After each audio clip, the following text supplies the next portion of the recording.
I'd like to start off by saying at the moment there's a lot of disease-focused and vertical approaches, i.e. fights to end HIV/AIDS, fights to end malaria, fights to end TB, but I feel like we need to move further away from that and trying to build up and strengthen the healthcare systems.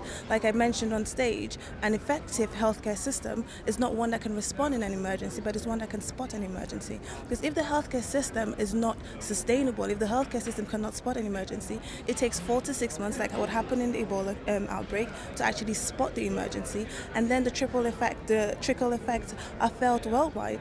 I mean, the world is a global village, and I mean, all the HIV/AIDS programs or the TB and malaria programs, all of those programs were put on a standstill when the Ebola outbreak happened. Now, this should not be the case. This should not be a standstill. They should all run in tandem. So when there's an outbreak or if there's an epidemic, the healthcare system responds to the outbreak or the epidemic while the other programs run simultaneously. I don't believe they're independent of each other. They should all work collectively. I don't think it's a problem of money. I think it's a problem of priorities. I think governments and nations, and I mean, we all have a lot of foreign aid. There's a lot of funding coming in. Like we say,